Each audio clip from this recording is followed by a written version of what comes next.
Buenos días, nuevamente les damos la bienvenida a este primer Congreso de Educación Ambiental, Sostenibilidad Universitaria. Antes que nada, les comento para los que nos siguen en Facebook que recuerden estar pendientes del link que se les va a enviar para registrar su asistencia. Y la dinámica de esta mesa, que es la mesa 3A, Dimensión Ambiental, será la siguiente. Los ponentes contarán con un tiempo de 12 minutos y al final de toda la sesión de todos los ponentes empezará la sesión de preguntas. Estas preguntas pueden hacerse vía chat por el Zoom o bien por el Facebook. Damos iniciada esta mesa 3A. Nuestra primera conferencia es uso de nanomateriales magnéticos para la remoción de los contaminantes presentes en agua. El autor es Betsabe Trinidad Bonilla. Adelante, Betsabe. Gracias, buenos días.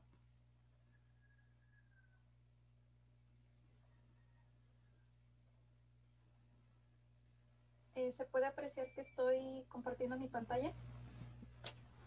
Sí, sí, estamos viendo. Bueno, buenos días. Mi nombre es Betsabe Trinidad Bonilla y a continuación les presentaré el trabajo titulado Uso de nanomateriales magnéticos para la remoción de contaminantes presentes en agua. El objetivo de este trabajo fue utilizar estos nanomateriales magnéticos para la remoción de contaminantes presentes en agua.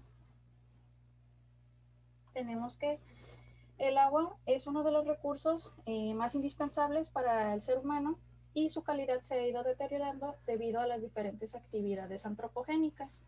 Aquí les menciono algunos ejemplos donde tenemos el vertido de residuos urbanos e industriales, los cuales contienen una gran cantidad de desechos inorgánicos y orgánicos.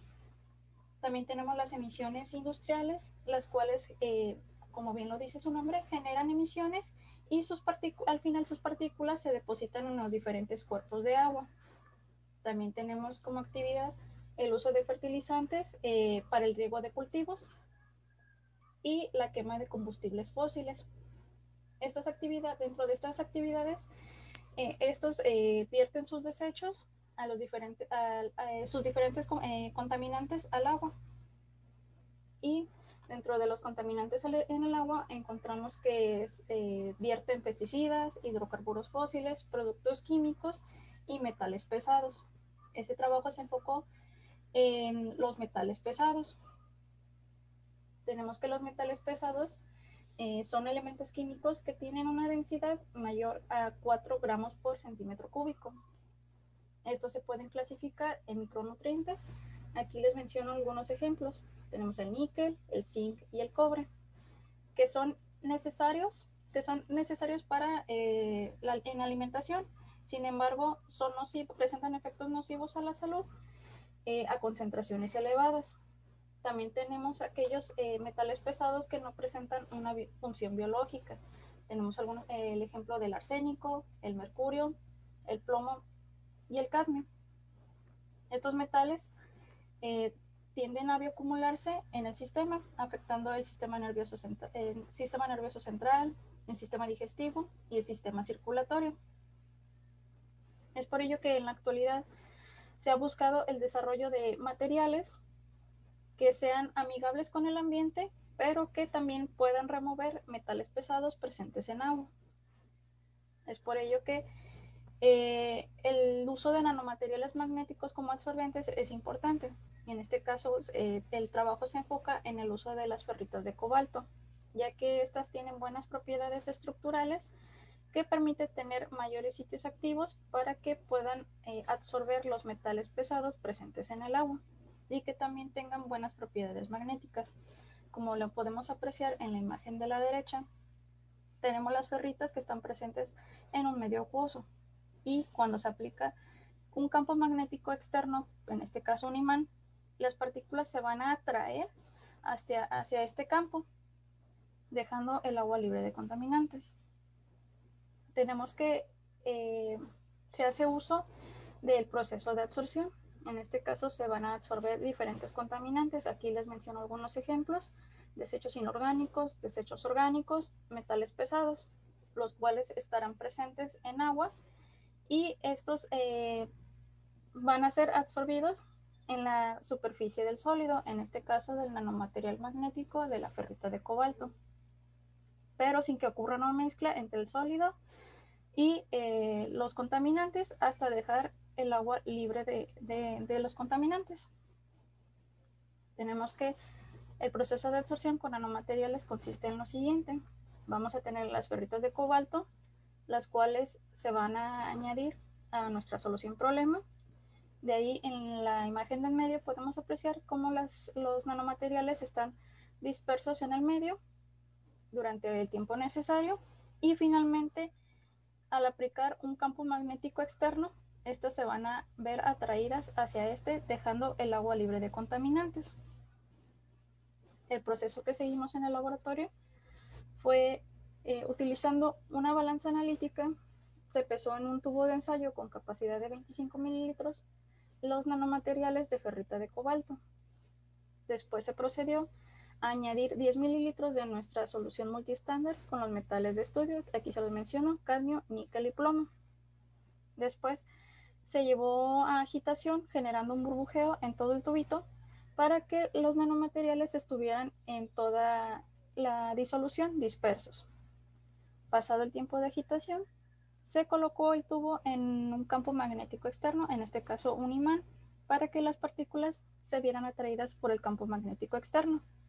Y sin separar el imán del tubo de ensayo, se procedió a separar nuestra solución de los nanomateriales. El sobrenadante se cuantificó utilizando un espectrofotómetro de absorción atómica con flama y se cuantificaron los metales de estudio, cadmio, níquel y plomo.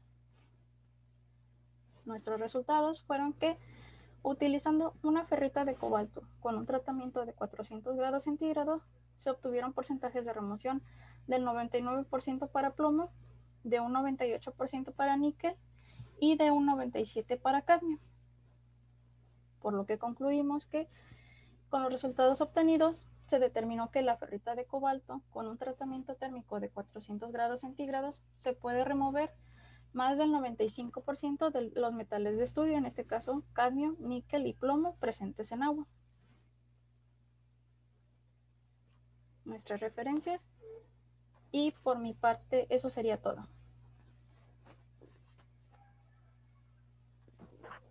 Les recordamos que la sesión de preguntas es al final del ciclo de ponencias.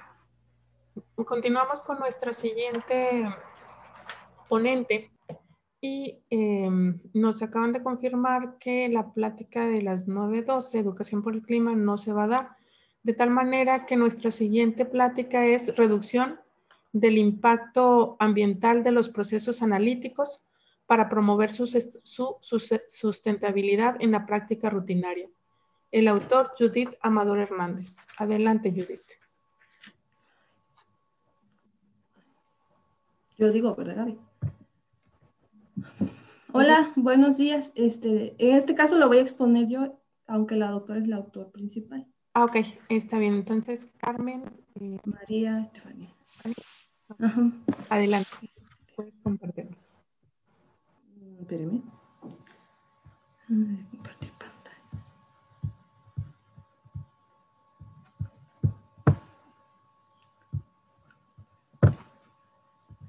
No sé si ya puedan ver ahí mi presentación.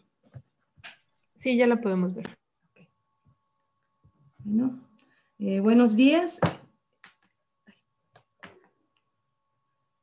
Buenos días, mi nombre es Carmen María Estefanía Hernández Mota y les voy a presentar el tema que lleva por nombre reducción del impacto ambiental en los procesos analíticos para promover su sustentabilidad en la práctica rutinaria. Bueno, como colaboradores se encuentra el doctor Miguel Velázquez Manzanares y como autora la doctora Judith Amador Hernández. El objetivo es presentar las actividades que se realizan en torno al desarrollo y aplicación de procesos analíticos basados en los principios de la química analítica verde para coadyuvar a su sustentabilidad en la práctica rutinaria. Bien. En contexto general, todas las prácticas realizadas en este trabajo se llevan a cabo a través de la química verde. Bueno, la química verde apareció en los años 90 y fue definida por la Sociedad Americana como los diseños de productos y procesos químicos que reducen o eliminan la generación de sustancias peligrosas.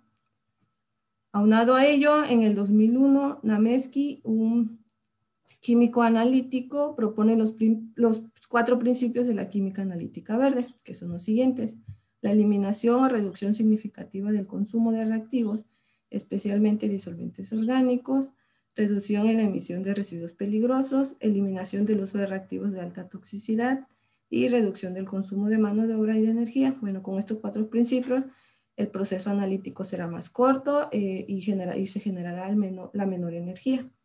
Bien. Aunado en eso, en el 2019, en el interior del Congreso de los Estados Unidos, se presentó el concepto de química sustentable. Esta es una tendencia que busca mejorar la eficiencia con la que se utilizan los recursos naturales para satisfacer las necesidades humanas en torno a los productos y servicios.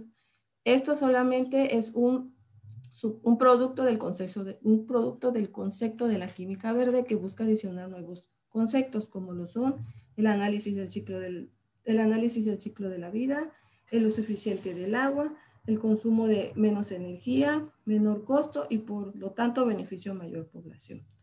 Bien. En cuanto al proceso analítico, el proceso analítico consta de 3 etapas. La primera etapa de este es el tratamiento de muestra. En esta etapa se tiene como objetivo la preconcentración, la limpieza de la muestra, que es tener nuestra muestra sin interferentes, y el cambio de estado físico de la muestra, es decir, tener nuestra muestra en condiciones adecuadas para la siguiente etapa del proceso analítico.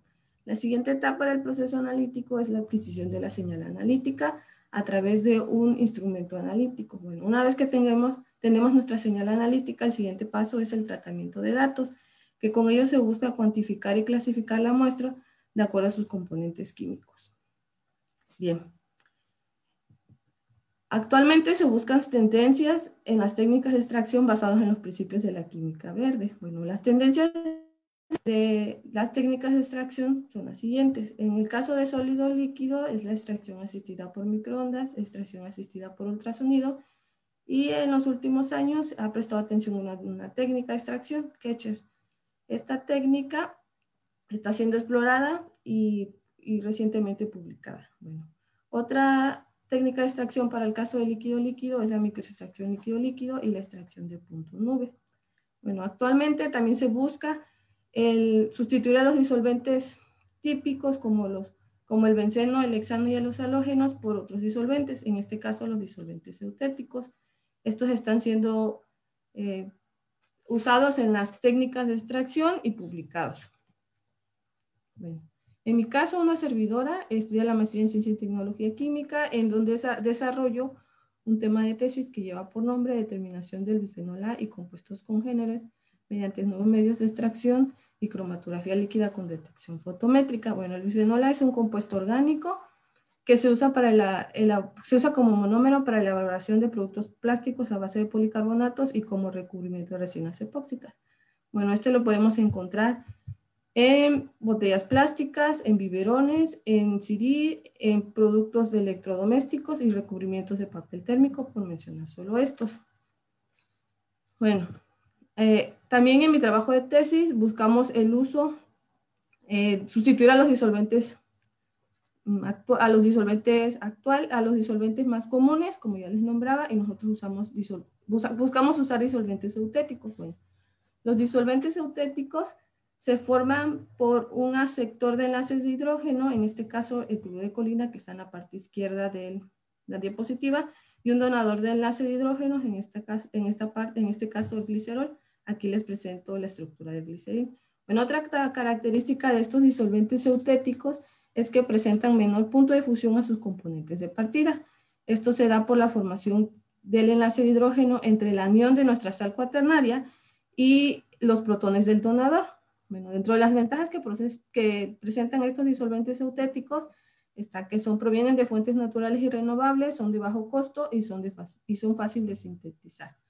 Bueno, también en mi trabajo de tesis buscamos usar las nuevas tendencias de las técnicas de extracción. En este caso En caso particular yo uso la de Kesher, que es una técnica de extracción que se usa tanto para muestras sólidas y líquidas y que se sabe que se usa como disolvente el acetonitrilo, pero en las actuales publicaciones también se ha publicado que se puede sustituir por los disolventes eutéticos.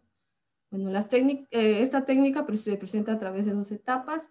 La primera etapa es la de extracción, en donde se pone la muestra en contacto con un disolvente y pequeñas cantidades de sales, se agita y posteriormente se centrifuga para hacer una separación de fase. La segunda etapa es la limpieza, en donde el extracto se pone en contacto con un absorbente, se agita y se centrifuga.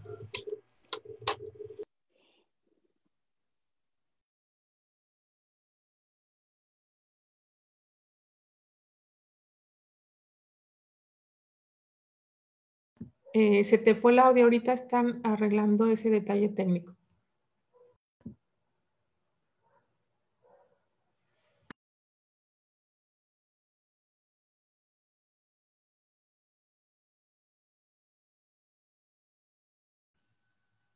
Ya, no sé si ya me escucha.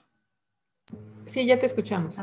Otra técnica que usamos como de extracción es la microextracción líquido-líquido dispersa, en donde la muestra se pone en contacto con un dispersante, un extractante, se agita para formar una disolución, se centrifuga para hacer una separación de fase y se hace la recuperación del extracto. Esta en comparación de las técnicas de extracción común, usamos como volumen de muestra 10 mililitros y como volumen de extractante de 200 a 300 microlitros. Bueno, tanto la técnica de microextracción líquido-líquido dispersa como Kesher tiene como filosofía el usar menos reactivos y menos disolvente. Bueno, como conclusión, la adoptación de los principios de la química analítica verde en el desarrollo de nuevos métodos analíticos representan grandes beneficios a la sociedad y al ambiente, ya que al disminuir el uso de reactivos altamente tóxicos y el consumo de energía, también se reducen los residuos peligrosos generados, el riesgo laboral de los analistas y el costo total de análisis. Esto además de contribuir a una mayor competitividad del sector industrial y de servicios, beneficia a mayor población al ser más accesible, contribuyendo así a su práctica sustentable. Bueno, les muestro las referencias que para mí fueron las más importantes y esto sería todo.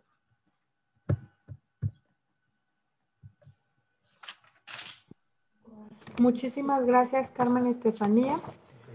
Continuamos con nuestra mesa 3A, Dimensión Ambiental, y nuestra siguiente plática está a cargo de Miguel Velázquez Manzanares, Gabriel Antonio Isidro, Judith Amador Hernández. Oh, se me fue la...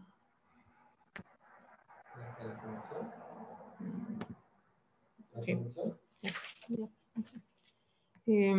Entonces, continuamos, por favor. La siguiente plática es degradación electroquímica de residuos químicos orgánicos en laboratorios de química analítica. No sé si puede ver la presentación. La presentación ya se ve. Adelante. Sí, permítame un momento.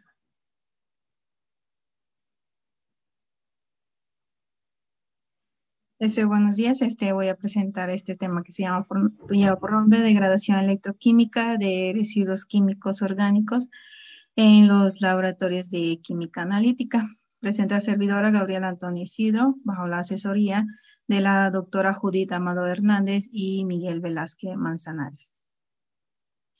El objetivo de este trabajo es presentar la investigación desarrollada en torno a la reducción y eliminación de residuos peligrosos de origen orgánico a través de técnicas de electrodegradación oxidativa avanzada. Bueno, entre los contaminantes orgánicos se encuentran los fármacos, colorantes y plaguicidas, entre otros influyentes acuosos, constituye un grave riesgo para el ser humano y los ecosistemas. Por ello, en los últimos años se han desarrollado estrategias para su degradación, ya sea para alcanzar su mineralización completa, es decir, su conversión a dióxido de carbono y agua, o al menos para reducir su toxicidad. Entre tales estrategias destacan los procesos de oxidación avanzada. Son especialmente útiles para el tratamiento de aguas residuales en donde se encuentra esta sustancia en los sistemas biológicos no son eficientes para su eliminación. Bueno, los procesos de oxidación avanzada consiste en la oxidación de compuestos orgánicos de diversa índole, como compuestos halogenados, aromáticos o fenólicos, a través de especies altamente reactivas y con gran poder oxidante generadas in situ en condiciones normales de presión y temperatura. Bueno, en esta técnica de oxidación avanzada se clasifica en ozonización, proceso Fenton y fotofenton, en donde se involucra la oxidación del hierro, fotocatálisis heterogénea, en donde se utiliza el óxido de titanio, y por último la oxidación electroquímica, la cual es la técnica que se explicará a continuación. Bueno, una de las estrategias de oxidación electroquímica utilizada es la oxidación anódica con peróxido de hidrógeno generado electroquímicamente, reacciones electrofentón, reacciones fotoelectrofentón. Bueno, en la molécula, en un fuente de poder en la molécula de agua se descompone en radicales hidroxilo más electrones más protones. Cabe destacar que los hidroxilos son los que llevan a cabo algunos procesos de la oxidación. Bueno, este es un ejemplo de un sistema electroquímico en donde cuenta con dos electrodos, un electrodo en función del ánodo y el otro en función del cátodo, y se emplea un sistema de agitación continua y evidentemente la aplicación de una fuente de voltaje. Bueno, esta corriente generada permite la descomposición del agua y para llevar a cabo la oxidación de estos compuestos orgánicos. Bueno, en este grupo de investigación se ha abordado, por ejemplo, la degradación electroquímica del colorante ácido azul 2R usado en la manufactura del zarape de aquí de Saltillo, por el abordado por Ricardo Alfredo Lozano de la Peña, en donde pueden apreciar en esta disolución se encuentra un colorante, se pone una fuente de poder y esta corriente pasa a través de un electrodo de platino y se va monitoreando por ultravioleta visible cómo va degradando este compuesto conforme al tiempo. Y como pueden observar en la imagen de la derecha, donde dice con tratamiento, como tal ya no se encuentra el colorante. Bueno, otro de los trabajos abordado es electrofloculación de azul etimol y aceite mineral. Es un estudio preliminar por Angélica Marisol Luna Torres, en donde se puede observar en la imagen de izquierda se tenía diferentes condiciones del proceso antes y después, donde aquí se observa la formación de flóculos, es decir, en donde pueden apreciar en la imagen donde dice después, es la nata. Bueno, en estos residuos se trataban para degradar el azul de timol, ya que se habían abordado desde el punto de vista analítico generado en el laboratorio.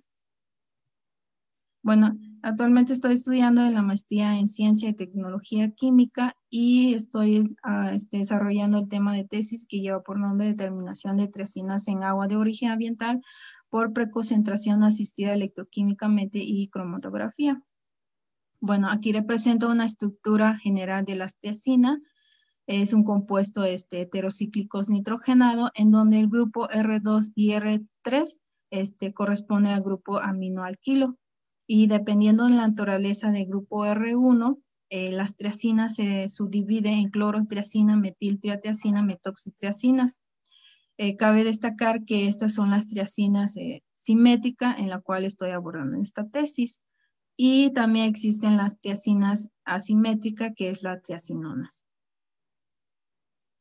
Bueno, las triacinas son utilizadas como herbicida más usado mundialmente porque ayuda al control de malezas de hojas blancas y pastos en cultivos tan importantes como caña, maíz, trigo, sorgo y entre otros. Por eso son muy utilizados mundialmente. Y el problema es que actualmente las tiacinas se encuentran en aguas subterráneas. Por eso es importante monitorearlas desde el punto de vista ambiental. Y particularmente en mi tesis estoy buscando nuevas formas menos contaminantes de estudiarla y cuantificarla. Bueno, entre los residuos generados en laboratorio en parte del desarrollo de estrategia analítica son tratadas a través por electrodegradación. Bueno, este es un ejemplo, esta es una celda de electrodegradación de triacina, en donde se utiliza una celda electrolítica que cuenta con un electrodo plata-platino, plata-grafito en forma de fieltro. Y esta celda tiene un ánodo, cátodo, ánodo, cátodo, ánodo, cátodo. Bueno, como pueden apreciar en la imagen, se utiliza un bomba de aire. Bueno, este es para el burbujeo, para que tenga una atmósfera rica en oxígeno y tenga más formación de radicales de hidroxilo en los electrodos de platino. Bueno, en la presencia de las tiacinas se monitorea por ultravioleta visible. Se toma una alícuota y se va monitoreando cómo va la degradación en función del tiempo. Bueno, como conclusión, podemos ver que el grupo de la degradación de residuos químicos orgánicos generado como parte de la investigación son tratados eficientemente a través de esta estrategia electrodegradación oxidativa, la cual representa grandes ventajas porque entonces ya no requiere una disposición final especial, o al menos se reduce significativamente su toxicidad. Y les comparto algunas referencias y por mi parte sería todo. Muchísimas gracias, Gabriela. Les recordamos que la sesión de preguntas es al final del ciclo de sesiones. Continuamos con nuestra siguiente plática, Aprendiendo desde casa, que la impartirá la arquitecto María Lucía Blanco Canales. Adelante, arquitecto.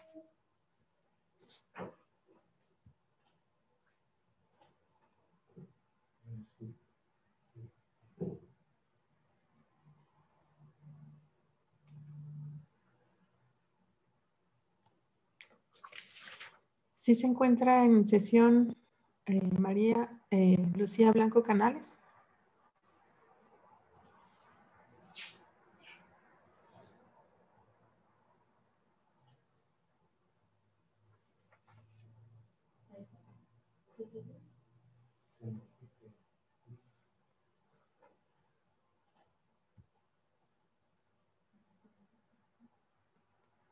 No.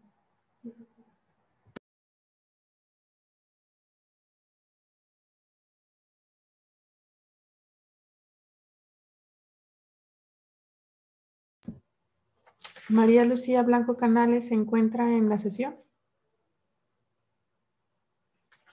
Si no se encuentra, podemos dar inicio con el siguiente conferencista. Es Milena Giselle Casay González. La plática Partículas suspendidas en el aire, ¿de qué están compuestas? Sí, buenos días.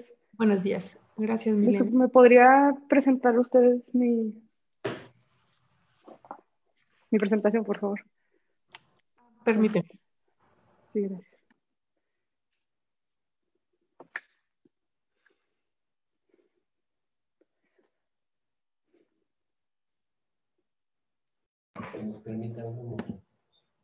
Permítenos unos minutos en lo que abren tu presentación. Sí, muchas gracias.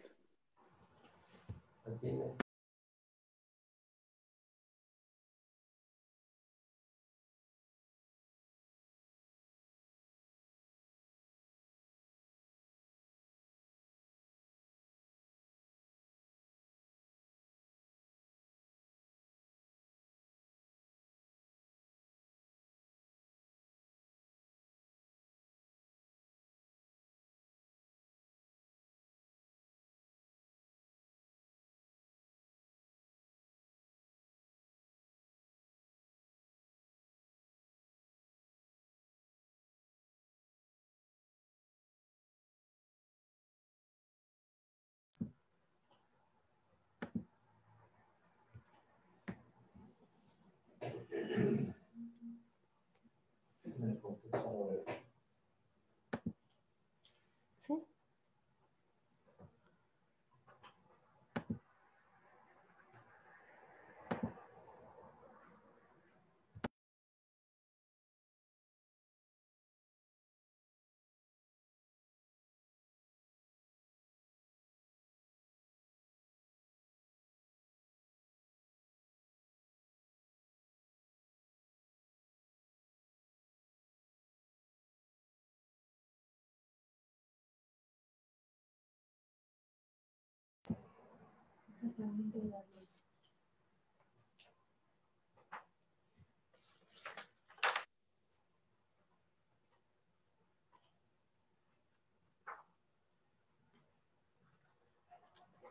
Les recordamos, estamos en la mesa 3A, estamos esperando a la plática de Milena Giselle Casay, partículas suspendidas en el aire, ¿de qué están compuestas?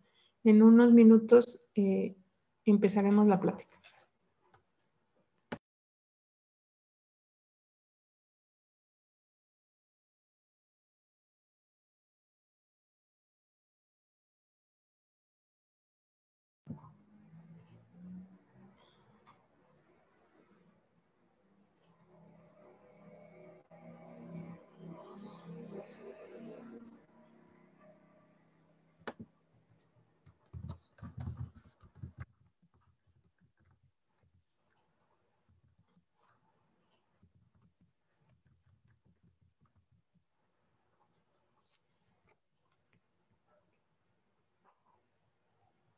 Adelante, Milena, ya puedes dar inicio.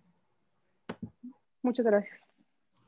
Muy buenos días, mi nombre es Milena Casay y en este trabajo vamos a hablar sobre las partículas suspendidas en el aire. ¿De qué están compuestas? Siguiente, por favor. El objetivo de este trabajo fue cómo determinar la presencia de metales pesados en las partículas suspendidas, las cuales se recolectaron con un sedimentador húmedo. Siguiente, por favor. La calidad del aire se ha vuelto una de las temáticas más mencionadas y alarmantes, ya que afecta a la población mundial. Dentro del grupo de sustancias que afectan la calidad del aire, se encuentran las partículas suspendidas, que es uno de los contaminantes que más está asociado a problemas ambientales, generando afectaciones en la mayoría de las ciudades. La contaminación atmosférica es cualquier cambio en la composición química de la atmósfera, y las ciudades con un alto índice de población y fuerte industrialización tienen que enfrentarse a esta contaminación. Las partículas, estaba bien, gracias. Las partículas suspendidas son una mezcla de partículas líquidas y sólidas, las cuales varían de tamaño, forma, composición química y origen, ya que estas se componen principalmente de compuestos orgánicos e inorgánicos, como lo son las bacterias, hongos, metales pesados, iones, gases, partículas formadas por carbono y otros contaminantes criterios. Siguiente, por favor.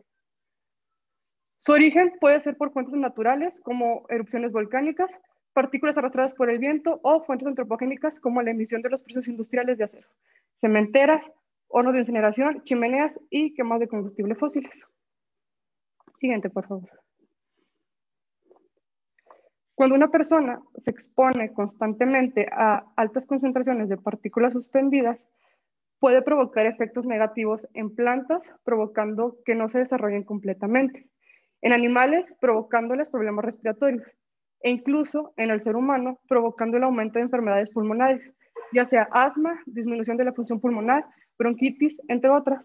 Y también cardiovasculares, como arritmias o ataques al corazón. Siguiente, por favor.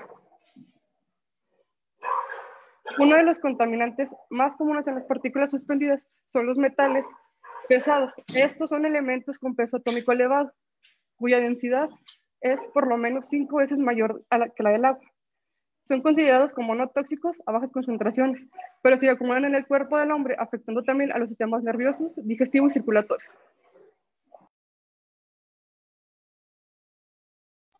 Algunos ejemplos de estos,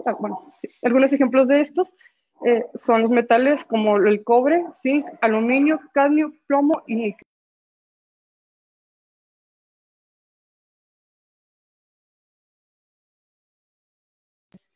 Para la recolección de las partículas suspendidas se puede hacer uso de captadores activos, como la primera imagen, que son de alto volumen, los cuales constan de una bomba de succión a flujo determinado, colectando las partículas suspendidas en membranas de papel, teflón o de cuarzo.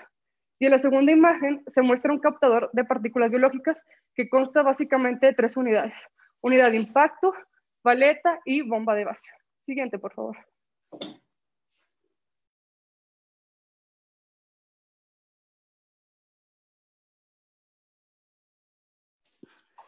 También contamos con captadores pasivos, los cuales consisten en contenedores donde se pueden depositar las partículas suspendidas por gravedad, y así se colecta una muestra integrada en un periodo de tiempo definido, por lo general de una semana a un mes.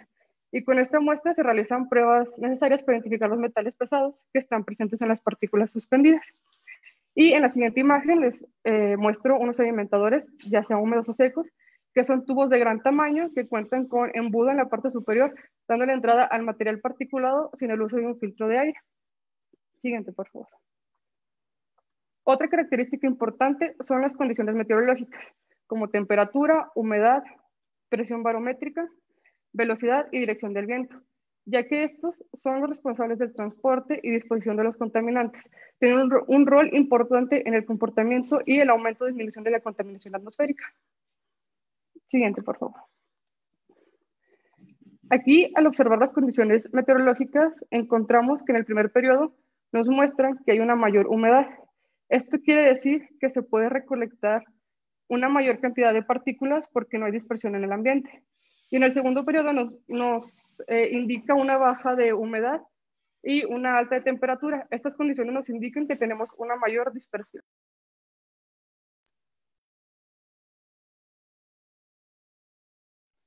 En la siguiente gráfica nos muestra, la de color verde, que es una concentración mayor. Esto quiere decir que los vientos predominantes trajeron el contaminante y que tuvimos presencia de humedades óptimas para su recolección.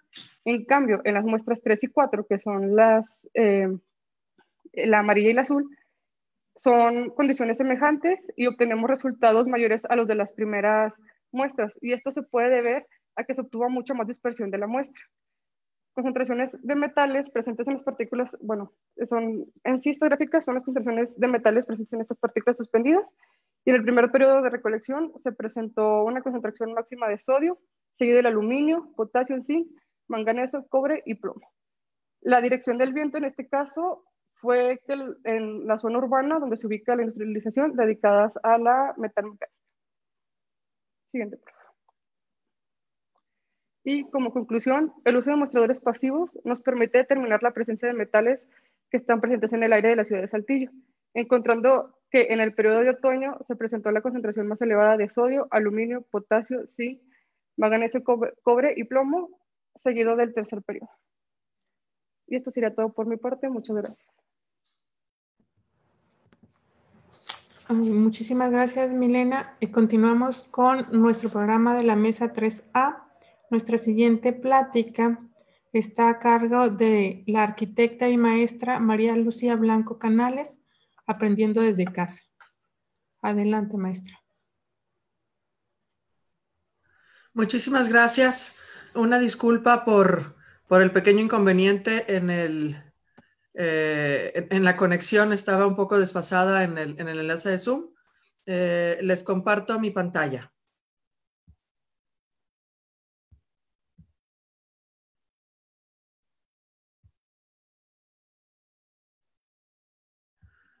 Va a ser un poco diferente la temática. Nosotros presentamos aquí un trabajo que hemos realizado desde la Facultad de Arquitectura y lo titulamos como Aprendiendo desde casa.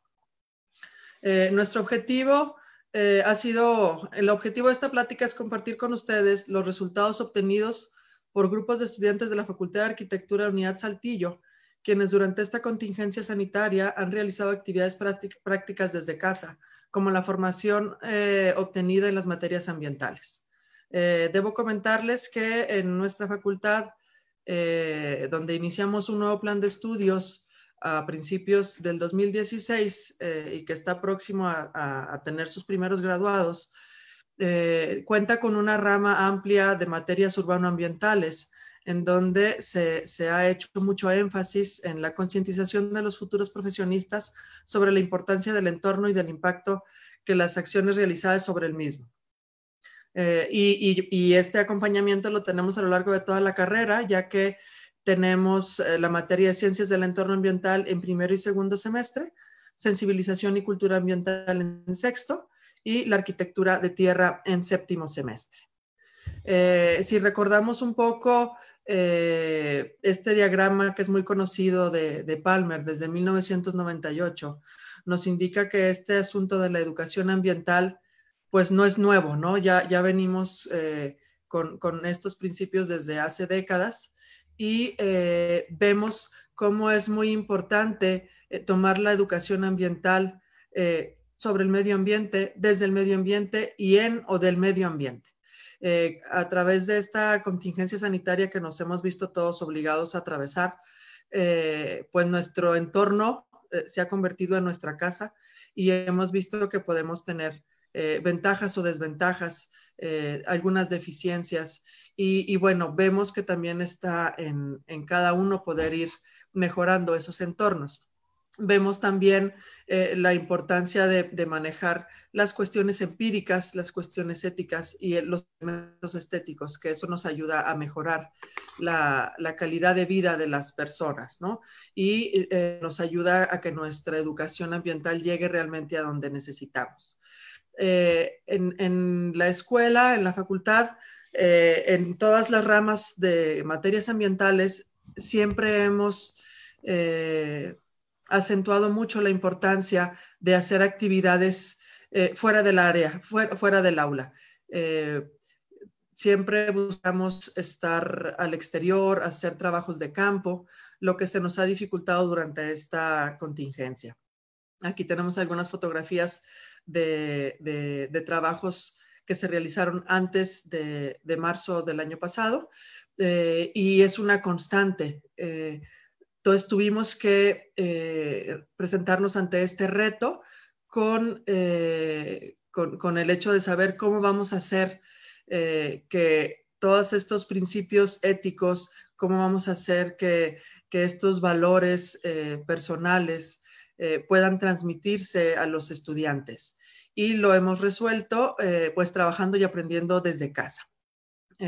Presentándose a los alumnos 3 proyectos que desarrollamos a lo largo de todo el semestre con un acompañamiento, obviamente dándole un valor porcentual en la calificación y realmente tuvimos muy buenos resultados.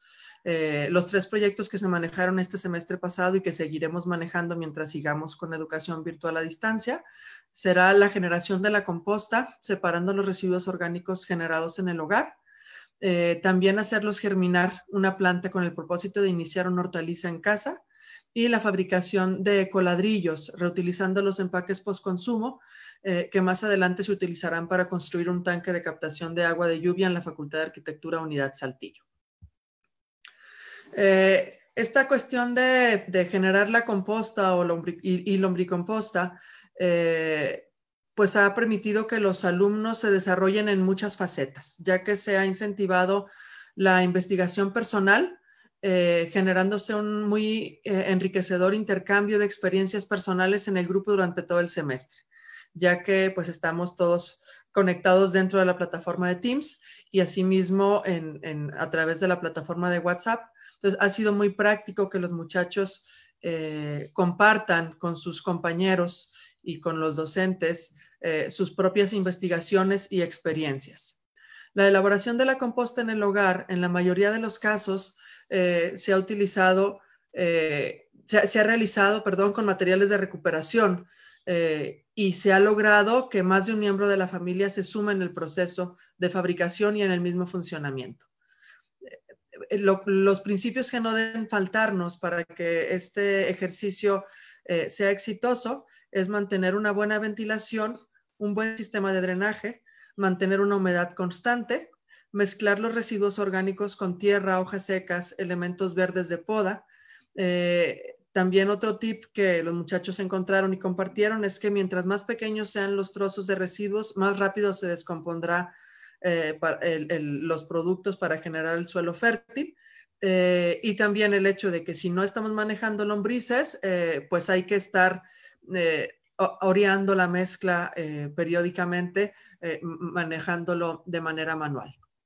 Tenemos algunas fotografías que los muchachos enviaron en sus trabajos como seguimiento de bitácora, en donde podemos ver, sobre todo yo resalto la expresión de satisfacción que tienen los chicos al presentar parte de sus trabajos. Aquí tenemos la fotografía de un padre de familia trabajando con su hijo en la generación del ejercicio. También se logró tener una sinergia en donde hubo espacios en donde pudimos compartirnos las lombrices para que se fuera haciendo como una cadenita. Por eso en el resumen se presenta que se genera un efecto dominó, en donde el primer núcleo familiar se integra en la actividad y sus círculos cercanos se van interesando y se va haciendo el movimiento un poco más grande. Les comparto aquí uno de los comentarios del trabajo de Juan Pablo Pacheco, estudiante de primer semestre, en donde dice: mi conclusión de este proyecto es que esta actividad es buena para el planeta, por lo que continuaré realizándola con el apoyo de mi familia. Siento que aprendí bastante, por lo que me alegro. Yo creo que este tipo de comentarios, aunque se lean simples y sencillos, tomándolo de un estudiante de primer semestre de licenciatura, creo que el ejercicio cumple su misión. Hablando del ejercicio del huerto en casa, pues regresamos a lo básico. Es como el hecho de germinar un frijol en el jardín de niños, tratando de recuperar esa capacidad de asombro que hemos perdido a través de los dispositivos móviles. Es bien importante, lo vimos a través de todo el semestre, ese peso que sentían los muchachos de sentirse responsables por un ser vivo, ¿no? La mortificación de decir, es que no lo regué y se me secó. El hecho de decir, es que mi mamá me ayuda porque si no lo riego se puede morir. Entonces, son cuestiones muy básicas, pero a la vez pueden ser trascendentales.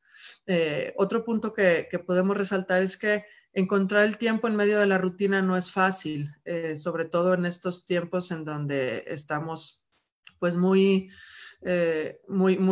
amarrados al estar sentados en la computadora, pero encontramos que realmente el poder generar una pausa para generar contacto con la naturaleza, pues fue una buena terapia, ¿no? Que se ha disfrutado mucho en medio de este ambiente de estrés.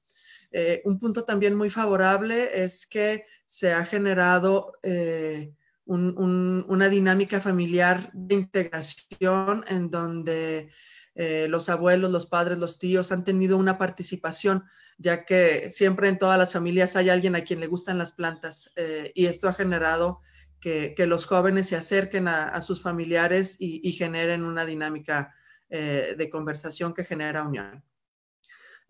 También el hecho de poder cosechar algo que uno mismo ha sembrado da una satisfacción y enseña pues principios y valores como la paciencia y la perseverancia.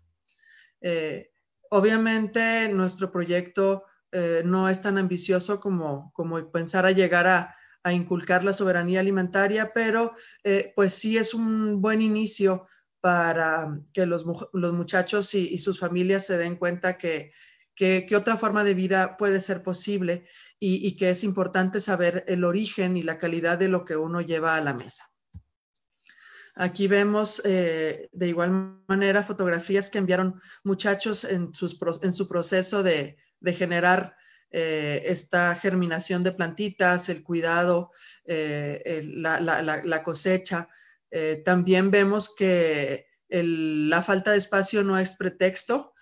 Hubo quienes generaron jardines verticales en muros, hubo quienes trabajaron en las azoteas, utilizando y recuperando empaques. Entonces, realmente fue muy enriquecedor que cada chico desde su realidad pudiera encontrar una solución y hacerlo real. Les comparto las conclusiones a las que llegaron 2 alumnos de sexto semestre.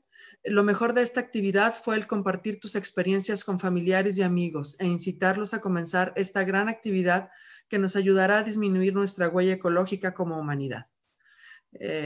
Otra conclusión que me pareció importante resaltar: inculcar en esta nueva sociedad el sembrar sus propios alimentos suena una tarea difícil, pero todo está en ponerlo de moda, hacerlo viral. En esta época en que estamos viviendo de pandemias, tenemos el tiempo necesario para dedicárselo a nuestro pequeño huerto urbano, hacer nuestra composta, compartir con la demás gente por post en nuestras redes sociales nuestros pequeños logros, y así más personas se animen a hacer lo mismo. Estas reflexiones de alumnos de sexto semestre nos indican que por más pequeño que parezca un esfuerzo, se puede generar un gran impacto. La tercera actividad fue la fabricación de ecoladrillos. Yo creo que más de una persona está ya familiarizada con este proyecto. La Agenda Ambiental de la Universidad lo ha manejado ya en varias ocasiones, y ahora lo hemos manejado también como ejercicio paralelo a la formación, logrando disminuir el volumen de basura que llega al relleno sanitario, y haciendo ver que donde tenemos un problema podemos encontrar siempre una ventana de oportunidad, en donde pues los residuos que son un problema, que tapan alcantarillas, que generan inundaciones y que generan saturación en los rellenos sanitarios, pueden convertirse en un elemento constructivo, ¿no? La basura la convertimos en ladrillos. Y tomamos conciencia también de nuestros hábitos de consumo. Al ver nuestra cantidad de desechos, podemos empezar a reflexionar y tomar decisiones de qué podemos cambiar en nuestra vida cotidiana para disminuir nuestra producción de residuos. Y también importante, ¿no? El no depositar en manos externas, en las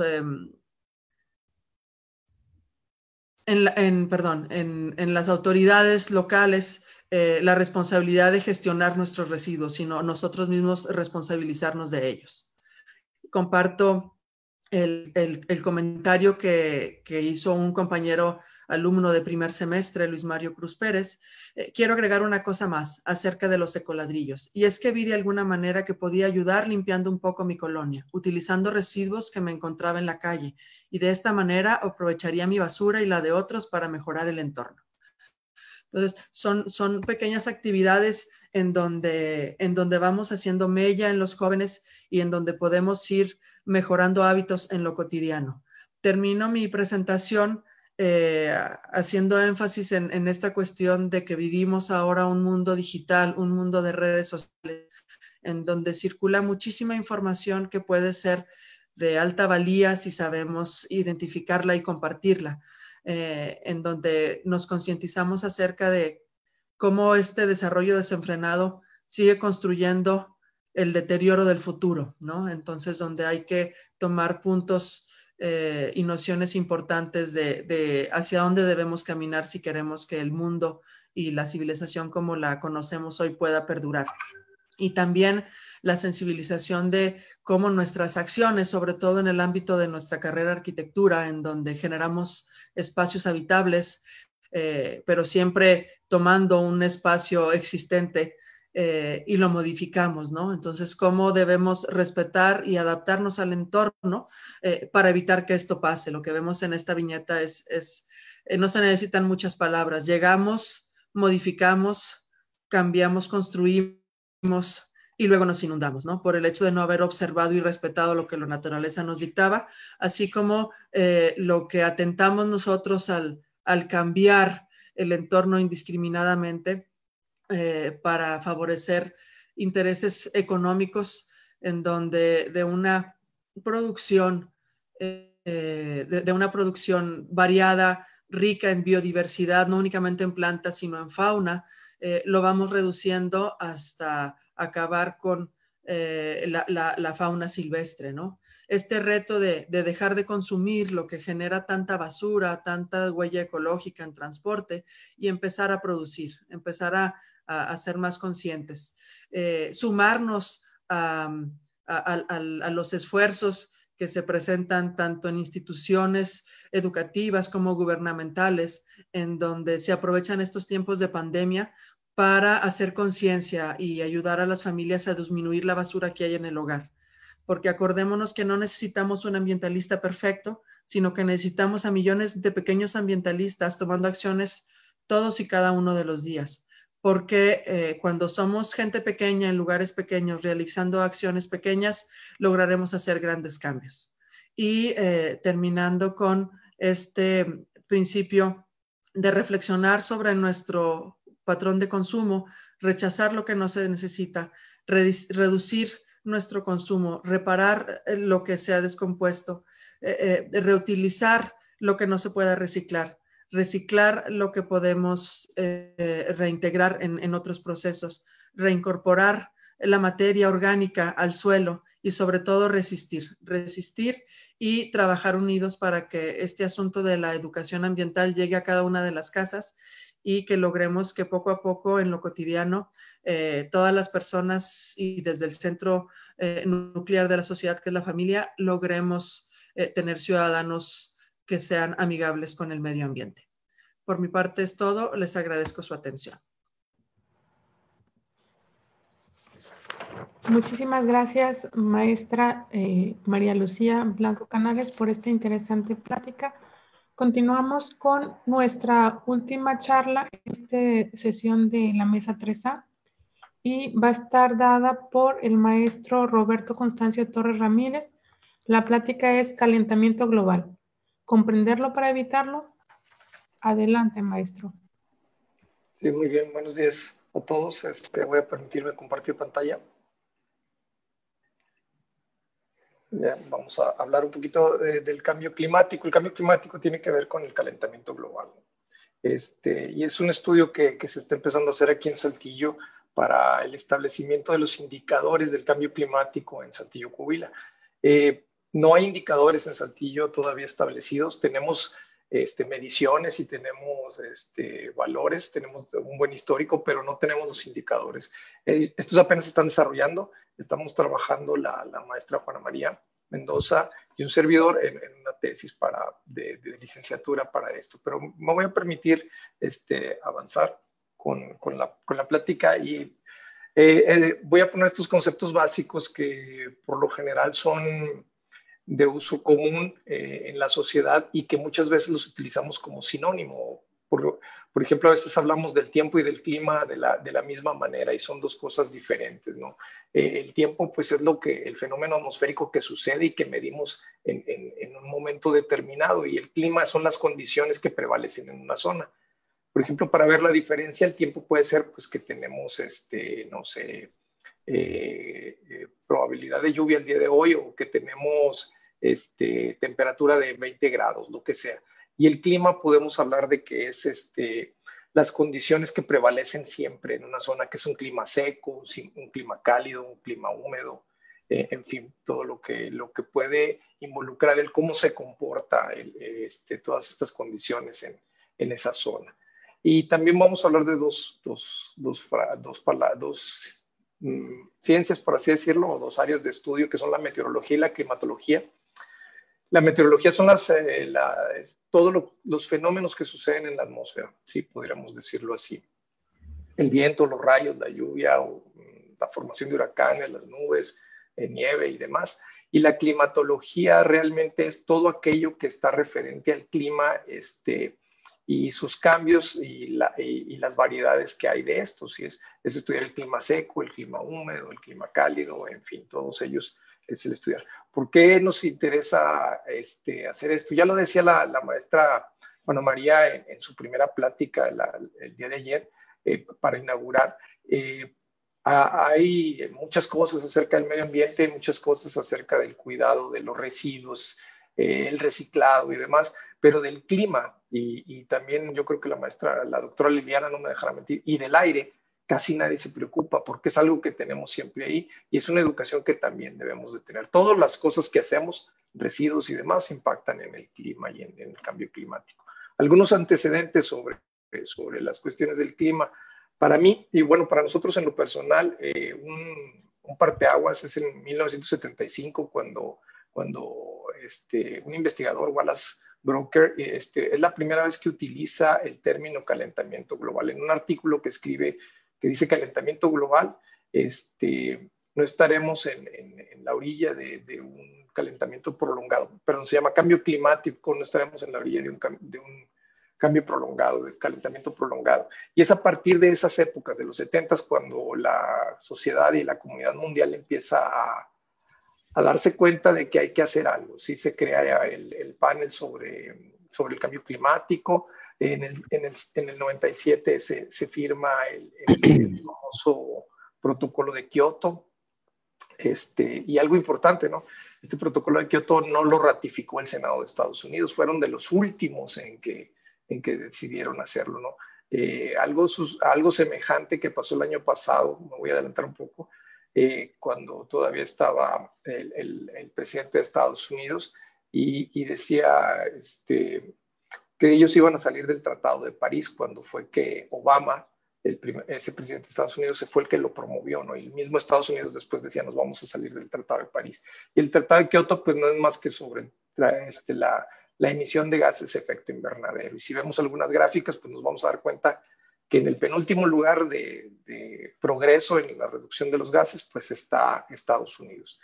Y seguimos así generando cosas, siguen haciéndose tratados, siguen haciéndose protocolos hasta el 2001, donde George Bush definitivamente dice, nosotros nos salimos del Tratado de Kioto, ¿sí? Pero algo importante, México desde el 2012 toma acciones, o desde antes del 2012, México ha sido muy activo. En el 2012 se promulga la Ley General del Cambio Climático y se crea también el Instituto, bueno, en el 2013, Nacional de Ecología y Cambio Climático aquí en México, para hacer los estudios del cambio climático. Lo que sí sucede es que pues no todos los estados, no todas las ciudades tienen acciones para el estudio del cambio climático, ¿sí? Entre otras cosas en la actualidad, ¿qué es lo que tenemos hoy en día? Esta imagen que están viendo ahorita ustedes, las que está en pequeño son imágenes desde el 2000 al 2010. ¿Cómo es que el hielo en Groenlandia ha ido descendiendo? En el 2010 vemos una franja amarilla que va rodeándolo, son los datos estándar que existen o que habían existido, y vemos que en el 2010 pues más o menos estábamos por ahí en esos datos estándar. En el 2010 se ve un poquito de reducción, y el año pasado así se ve esta franja, ¿sí? En el 2010, cómo se ha reducido la placa de hielo en la Antártida, perdón. Y la imagen que estamos viendo de fondo, vemos cómo desde 1981 al 2010 se ha reducido enormemente esta placa de hielo. Para aquellos que dicen que el cambio climático es una falacia, que es una mentira, que no sucede, que es algo muy natural, pues no, desde los 90s se tiene ya datos específicos de que la actividad del hombre, o sea, la antropogénica, es la que es una de las mayores causantes del cambio climático. Se tiene con un 90% de certeza que somos los seres humanos y nuestras actividades lo que hacemos. La temperatura del planeta ha aumentado como en 0.74 grados centígrados, casi 1 grado centígrado, y el aumento del nivel de los océanos va entre de 10 a 20 centímetros, ¿sí? Y pues bueno, hemos tenido esta pérdida de hielo en el Ártico. ¿Cuáles son estos índices, no? Los índices que se definen son 27, estos índices se definen por un grupo internacional, el grupo de expertos en cambio climático, y estos índices se utilizan como el núcleo, como lo que nos permite saber qué está pasando. Esta imagen que vemos aquí hacia abajo es una imagen tomada por la Estación Espacial Internacional en el 2015, y es la zona de Saltillo, Coahuila. Aquí vamos a ver la ciudad de Saltillo, Coahuila. Hacia la izquierda vemos la Sierra de Zapalinamé, y aquí vemos perfectamente cómo está distribuida nuestra ciudad y qué es lo que tiene. Entonces, tenemos índices que nos marcan el número de días de verano, las temperaturas máximas, las mínimas, el número de noches frías, de días fríos. En fin, son 27 indicadores que se van midiendo a través del tiempo y nos van diciendo cómo es que se va modificando, o si realmente se está manteniendo o si se está calentando o enfriando una zona. Afortunadamente, aquí en Saltillo, Coahuila, tenemos datos desde 1950 a la fecha de 2 estaciones meteorológicas. Una de ellas es la que está ubicada en la Universidad Autónoma Agraria Antonio Narro, que es con quien se está trabajando principalmente. Y estos datos son los que nos van a ayudar y nos permiten saber cómo es que son las condiciones del clima en Saltillo. Simplemente por experiencia, los que somos de aquí de la ciudad de Saltillo, Coahuila, podremos saber lo que nos platicaban nuestros padres, nuestros abuelos o nosotros mismos, ¿no? Que cuando, por ejemplo, a mí me sucedió que cuando yo iba a la secundaria, todos los días tenía que llevar suéter, no importaba si era verano, otoño, invierno, todos los días en la mañana tenía uno que usar suéter y las temperaturas máximas que yo recuerdo cuando estaba joven, allá en los 80s, en aquellos momentos, pues eran de 27 grados, cuando mucho la más alta, ¿no? Y hoy en día hemos llegado a alcanzar hasta los 40. Entonces, estos índices nos van diciendo, nos ayudan a saber cómo es que se está comportando el clima en esta zona, aquí en Saltillo. ¿Qué estamos haciendo actualmente? Bueno, estamos trabajando una tesis de licenciatura en la carrera de ingeniero agrónomo administrador. Estamos trabajando, codirigiendo entre la Universidad Autónoma Agraria Antonio Narro y la Universidad Autónoma de Coahuila. Por parte de la agenda ambiental de la Universidad Autónoma de Coahuila ya se adquirió una nueva estación meteorológica, la cual ahorita se está pretendiendo ubicar en la zona de la unidad de ciencias de la salud, en la salida Torreón. Sabemos que existen más estaciones meteorológicas en la ciudad y lo que queremos es gestionar los enlaces para poder obtener los datos de esas estaciones meteorológicas. Establecer los índices es una parte, pero lo que sigue es darles mantenimiento a esos índices, darle seguimiento a esos índices para saber cómo es que se está comportando el clima en la ciudad. Y pues por parte de la maestra Juana María y de un servidor, más los grupos de alumnos que tenemos, pues estamos colaborando en los grupos de cambio climático y en ProAire para presentar los datos de estos trabajos. ¿Qué hizo el grupo de expertos de detección que les decía yo? Pues tiene 27 índices base, se basa en temperaturas diarias o en la precipitación, se utiliza la detección del cambio climático y el monitoreo, se busca la homogenización de los datos. Esto es importante porque depende mucho de dónde se ubique una estación meteorológica, pueden ser las mediciones que se tengan, y a veces en Montreal se tuvo un caso que con el cambio de la estación meteorológica de 100 metros de donde estaba, hubo una variación en las mediciones que tomaba, y era por las condiciones orográficas y los factores que se les llaman no climáticos que estaban ahí, árboles, edificios y demás. Entonces es bien importante el homogeneizar los datos, porque como nosotros también pretendemos utilizar varias estaciones meteorológicas, pues tenemos que saber cómo hacer que estos datos sean homogéneos para la generación y mantenimiento de los índices. Un ejemplo muy rápido, pues aquí vemos ya existen las metodologías para el cálculo de los índices. Aquí yo nada más puse el número de días de verano y se mide cuántos días en ese año fueron mayores a 25 grados centígrados. Y también el rango de temperatura diaria de la diferencia media mensual entre la temperatura máxima y la temperatura mínima. ¿Qué sigue? Pues bueno, darle mantenimiento a estos índices. En Saltillo tenemos que hacer algo muy especial, que es la delimitación de zonas, debido a que por la misma orografía de la ciudad se presenta lo que se llaman microclimas. Esto es, y todos lo hemos experimentado, a veces llueve en unas zonas de Saltillo, unas zonas son más húmedas que otras zonas. Saltillo está posicionado en una franja donde se está terminando el bosque y está empezando el semidesierto, entonces esto hace que las condiciones del clima hacia una parte, hacia el este o hacia el oeste, norte o sur, cambien. Estamos en identificar las estaciones meteorológicas existentes, ubicar las nuevas estaciones que se pretende adquirir y la generación de un sitio web que permita a toda la población y a todos los interesados tener información acerca de los índices del cambio climático. Y por último me despido con esta gráfica que se llama realidad o fantasía, le quise poner así. En la parte de arriba nosotros vemos una fotografía de la ciudad de la basura, no sé los que hayan visto la película de Wall-E, así esta imagen es de esa película, pero en la parte de abajo, es afuera del Cairo, es una ciudad que se llama así, la ciudad de la basura, y así es como se vive, así es como lo tiene la gente. no todo es malo. Mucho de este material la gente lo tiene ahí porque ellos lo reciclan, lo reusan, así como lo decía ahorita en la plática la arquitecto anterior, tratan de utilizar todas las R's posibles, hasta la resiliencia, para salir adelante. Pero esta ciudad así se ve, y así es como hace algunos años nos lo presentaban Disney y Pixar en la película de Wall-E. Pues por mi parte es todo. Muchas gracias. Que tengan un buen día.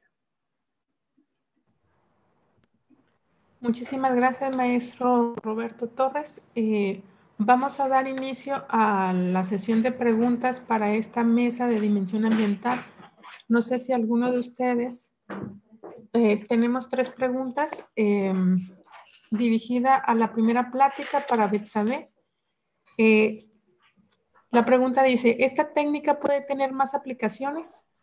Betsabe, si nos puedes responder eso, por favor. Sí, claro. Bueno, el uso de nanomateriales magnéticos, no solamente, bueno, en este trabajo nos enfocamos en la remoción de metales pesados en soluciones acuosas, pero también pueden ser utilizados para que remuevan colorantes que son procedentes de la industria textil, por ejemplo, el azul de metileno, el rojo congo, el anaranjado de metilo, que son, por así decirlo, los colorantes más conocidos.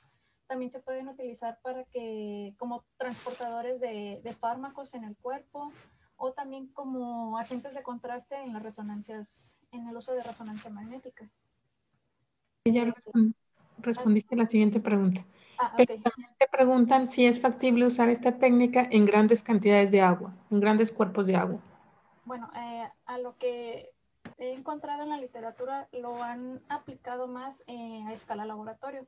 Sin embargo, pues sí sería factible utilizarlo, por ejemplo, a gran escala en el uso, por ejemplo, en una planta tratadora, después de que pase de ciertos procesos para que elimine, pues por así decirlo, la mayor cantidad de materia orgánica, que sería el contaminante, que podría impedir que nuestros contaminantes de interés se adhieran a este absorbente, porque pues no solamente es ya en un agua, aplicándola en un agua, nada más encontramos metales pesados, también tenemos materia orgánica, los cuales tienen grandes cadenas de carbono.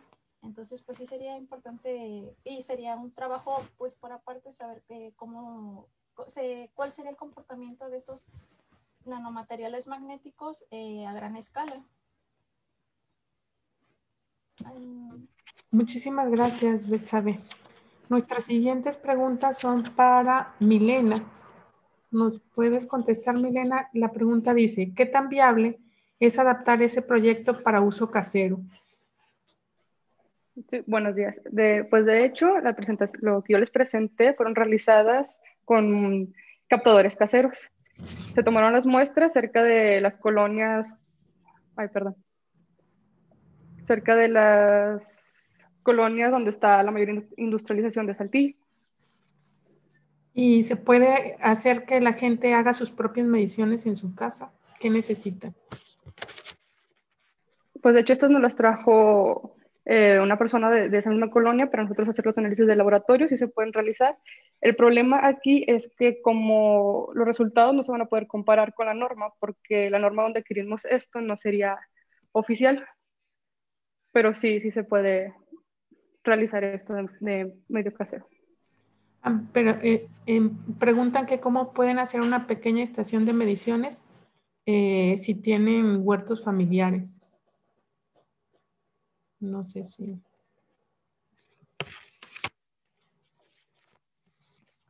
No, pues no entendí muy bien la pregunta, pero pues se puede... ¿Me lo podría repetir, por favor? No, pero que cómo pueden hacer una pequeña estación de mediciones en su casa. Pues pudieron utilizar ciertos contenedores de plástico, como pueden ser las botellas, y las pueden tener zonas cerca de su casa y hacia afuera, dejarlas ahí por días por un periodo de cierto tiempo, que tengan ese control, para ver ya después del cierto tiempo ver cuánto se recolectó de estas partículas suspendidas. Ok, muchísimas gracias, Milena. Nuestra siguiente pregunta es para la arquitecta Lucía Blanco Canales. ¿En el proyecto de composta y lombricomposta seguirá cuando termine la pandemia o qué plan futuro tienen al respecto? Sí, muchas gracias. De hecho, hemos logrado que alumnos me han mandado fotos, ahorita ya después, los que terminaron el semestre, ahorita en la actualidad, me han enviado fotos en donde me dicen, mire, Arqui, ya está lista mi caja para cribarla. Otro alumno que vino aquí a la casa de ustedes a recoger un puñito de lombrices, me dijo que ya le había compartido a su tía. Nosotros dentro del comité ambiental de la facultad teníamos un proyecto que se estaba gestando justo antes del inicio de la pandemia, en donde planteábamos un proyecto de manejo de residuos dentro de la facultad, también buscando incentivar la mejor alimentación con los alumnos y queríamos iniciar una lombricomposta en la facultad para que los muchachos pudieran ver que sus restos de frutas podían reintegrarse y hacer un canje de botellas de PET y latas de aluminio, inclusive de empaques por postconsumo, por fruta, ¿no? Entonces era como un ciclo de manera integral en donde manejáramos un menor consumo de comida chatarra, incentivar el consumo de frutas en alimentación más saludable y los residuos que pudiéramos generar ahí los convirtiéramos en composta que nos sirviera para nutrir el suelo de nuestros árboles alrededor de la facultad. Entonces, sí queremos tanto que siga en las viviendas, que yo creo que la gran mayoría de los alumnos que cursaron este semestre pasado estos ejercicios se quedaron ya con este hábito adquirido. Algunos sí batallaban un poquito, decían, no, es que no habían dejado una correcta ventilación y decían, es que mis papás me regañan porque huele muy feo o se hicieron cucarachas. Entonces, entre todos nos fuimos ayudando y esperamos que sí continúen en las casas. Vamos a retomar este proyecto con los muchachos que entran en este nuevo semestre y seguimos organizando el proceso para que una vez que regresemos a presencial, lo realicemos también en la facultad.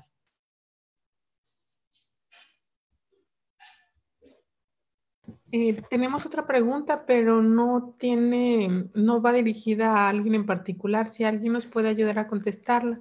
Dice, los sedimentos se pueden colocar en sitios que estén libres de barreras naturales o en artificiales que no permita la circulación del viento. ¿Alguno de ustedes nos puede ayudar con esta pregunta? Esto es lo que yo les platicaba anteriormente relacionado a la pregunta donde me comentaban si se podían poner, cómo hacerlos o dónde se podrían poner los captadores. Y ahí les explica más o menos dónde deberían ir. O sea, deben de estar libres de barreras naturales o artificiales que no permitan la circulación del viento para que podamos tener las partículas suspendidas dentro de ese captador, sin interferencias. Ok, muchísimas gracias, Milena. Ya no tenemos más preguntas. Agradecemos a su colaboración tanto a los ponentes y a los participantes que nos siguen en Zoom y en Facebook y los invitamos a que continúen con nosotros en las siguientes sesiones de trabajo. Habrá una conferencia magistral a las 11:30 y tendremos otra mesa en donde se darán otras conferencias. Muchísimas gracias por su apoyo a Agenda Ambiental y también por su apoyo a la preservación del ambiente. Gracias. Nos estamos viendo. Hasta luego.